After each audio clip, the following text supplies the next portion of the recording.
झारखंड के गुमला जिले में एक गांव पड़ता है पलमा। पलमा गांव में रहता है एक सुनील लोहरा नाम का व्यक्ति, जो अपनी एक गली मोहल्ले के एक महिला रहती है उसके घर पर जाता है। और उसकी महिला की एक 3 साल की बच्ची होती है और बच्ची को कहता है कि लाओ आप इस बच्ची को मेरे को दे दो और मैं इस बच्ची को खिला लेता हूँ और आप अपना काम करिए। बच्ची को उसकी माँ दे देती है, क्योंकि जान पहचान वाला होगा, मोहल्ले वाला होगा, इसलिए उसको दे दिया जाता है। वो अपना काम करने लग जाती है, लेकिन वो 3 साल की बच्ची को लेकर के उसी के ही कमरे में चला जाता है और गेट लगा लेता है। गेट लगाने के बाद उसके साथ में दुष्कर्म करता है और उसको खून से लथपथ हालात में छोड़ करके चुपके से निकल जाता है। लेकिन जब बच्ची चीख रही थी तब उसकी माँ को सुनाई आती है, और जब उसको देखा जाता है कि हाँ बच्ची खून से लथपथ है, यानी कि उसने बच्ची के साथ में गलत काम किया है, तभी मौके पर गांव के लोगों को इकट्ठा किया जाता है। गांव के लोगों को इकट्ठा करने के बाद जो गांव के खास लोग होते हैं वो पंचायत बैठाते हैं, और पंचायत बैठाने के बाद सुनील लोहरा पर 1 लाख रुपए का जुर्माना लगा दिया जाता है, क्योंकि बात पुलिस तक नहीं पहुंचानी थी और गाँव का मसला गाँव में ही दबाने की कोशिश कर रहे थे जो गाँव के कुछ लोग होते हैं। लोग जो है 1 लाख रुपए का उस पर जुर्माना लगा दिया जाता है और 20 लाख रुपए नकद ले लिए जाते हैं, और कहा जाता है कि जो 80,000 रुपए बचे हैं वो 1 हफ्ते के अंदर अंदर सुनील लोहरा आप दे दें पंचायत के लोगों को।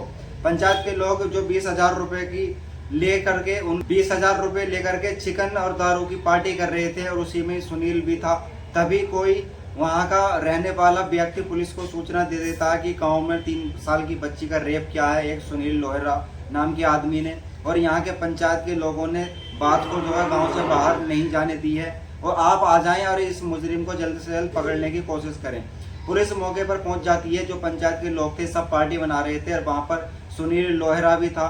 उसको पुलिस तत्काल में गिरफ्तार कर लेती है, और जो वहाँ पर कुछ लोग होते हैं पंचायत के उनको भी गिरफ्तार कर लिया जाता है, और जो बाकी लोग थे वो गायब थे, क्योंकि वो चले गए थे, वो पार्टी में शामिल ना थे। इसीलिए पुलिस जब पहुँच जाती है उनको गिरफ्तार कर लेती है। और दोस्तों ये घटना है जुलाई 2026 के महीने की, जल्दी शायद 10 तारीख से लेकर 13 तारीख के आसपास के बीच की ये घटना है, जब इस घटना को अंजाम दिया गया। दोस्तों जालिम लोग ये नहीं देखते कि बच्चे की क्या उम्र है। 3 साल की उम्र कोई ज़्यादा थी। उस बच्ची को अभी तक ये भी नहीं पता था सही तरीके से कि मेरे माँ बाप कौन हैं, मैं कहाँ पर रहती हूँ, मैं किस बिरादरी से हूँ। लेकिन जो गुंडा था वो तो एक समझदार था, उसने 3 साल की बच्ची को भी नहीं छोड़ा दोस्तों। और जो गांव के पंचायती लोग थे उन पर भी सख्त से सख्त कार्रवाई होनी चाहिए, क्योंकि उन्होंने अपने पैसों के लालच में एक मुजरिम को बचाने की कोशिश की और उसको पुलिस के अंडर में नहीं किया। दोस्तों वीडियो ज़्यादा शेयर करो, ताकि ऐसे जो घटनाएं हो रही हैं उन पर रोक लगाई जा सके और मुजरिमों के साथ में सख्त से सख्त सज़ा सुनाई जा सके।